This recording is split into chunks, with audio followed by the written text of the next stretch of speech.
It's your boy Jim's TV here, man, and today this is the rise of Cyhi The Prynce.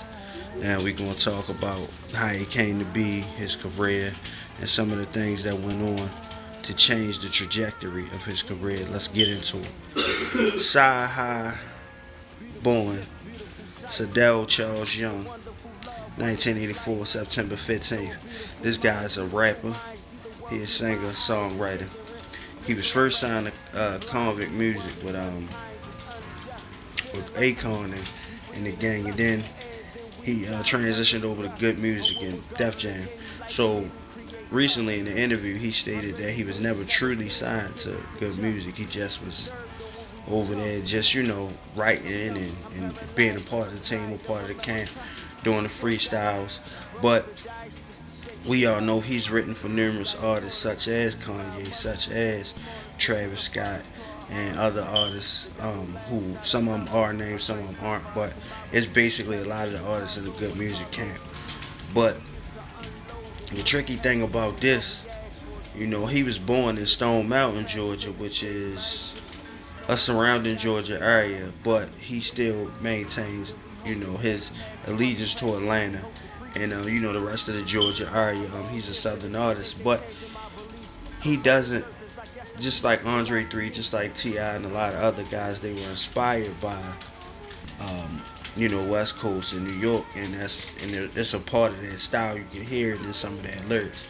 So we just gonna get into it, and as we get into it, Vlad in a bunch of Vlad interviews, he expressed, that he started out kind of in the streets, playing football, basketball, things like that. His parents were like Christian, and they was Baptist and things like that, and they practiced,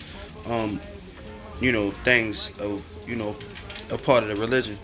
And what Cyhi ended up doing is, he was kind of a mischievous child, and he left the house early, went and slept in the trap with the homies and things like that. But all the while he was maintaining his skill set, rapping and freestyling and things like that.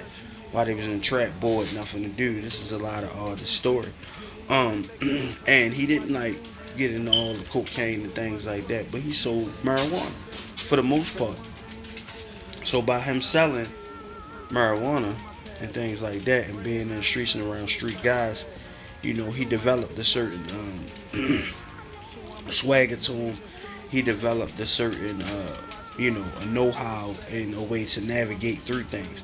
And that's one of the things that helped him toward the industry. And when he was coming in, he was backed by street guys, and he was in, a messed up deal. And they didn't want to let him go. So basically, he wiggled out of certain situations and away from that deal, and that's how he linked up with Akon. And when he linked up with Akon, Akon put him in front of a bigger stage. And while doing that and, navigating through his early career, he ended up linking up with Kanye and things like that. And, he got to do, features with Jay-Z early on and features with Kanye early on. And he was a big help on writing My Beautiful Dark Twisted Fantasy, Kanye's fifth album. And by him being a part of this and writing for Kanye, it kept him around. And I believe, a lot of Kanye's later works was penned partially by Cyhi The Prynce and Pusha T. By Pusha T. So, it's crazy basically to have an in-house ghostwriter masquerading as an artist. And that's pretty much been Cyhi's entire career. And now he's striking out on his own. Now, I love the album, No Dope on Sundays. Phenomenal album. And this is the talent that was hiding behind Kanye West. And I'm not even going to say hiding. It was a talent that was, just sitting in the background writing for other people. But he probably got a lot of bread stacked up, because those writing credits got to be crazy. And it's nice to see when we get a Cyhi project.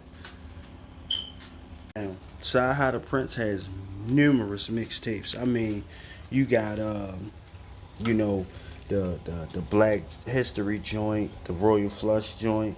You got Ivy League Club, the Black History Project 2, Jack of All Trades. I mean, this man, I've listened to him.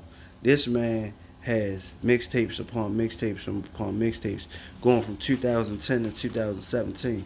And now 2017 is when he drops the album, No Dope on Sundays. And the crazy part about it, this album was great, but I feel as though it was slept on because it wasn't really commercially pushed the way that I believe it was supposed to. Now he has features from Yeezy, of course, Pusha T, and I feel like that's, payment of, hey man, you wrote all this stuff for me in the background, and I'm gonna help see you win. But these labels, they gotta push it. I don't think they ever really believed in, him as a solo artist. I think they wanted, even Def Jam wanted this man to sit in the background and write for Yeezy and whoever else, but you can't do that. Talent man, you can't hide his talent. You can't shift, a person's trajectory. He's gonna be who he's gonna be. And I'm making this video today basically because I feel like he gonna get his just due in the right way.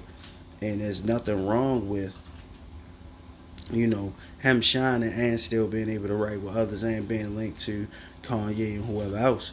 You feel what I'm saying? Like, because even with Pusha T, you got to think. You know what I'm saying? And not to say that Kanye don't have talent in his own right. Kanye was writing his own raps when it came to Kanye's first album. So I don't think Kanye needs the help necessarily, but sometimes you got to change up. And the only way to change up sometimes maybe to bring in new writers and new idea, man, to help you out. And even when 2 Chainz was signed over there to the label, I feel like with good music, they sign the artists to bring new hype to the label, and then they sit them in the background some way. You feel what I'm saying? And it's crazy that this man been working this hard this long and not get the due diligence. And his due diligence, his respect. And I mean, we all held him as a great writer. But and then he even had the thing where he was almost killed a couple years ago. So man, it's crazy. Shout out to Cyhi The Prynce, man. It's your boy Jim's TB out.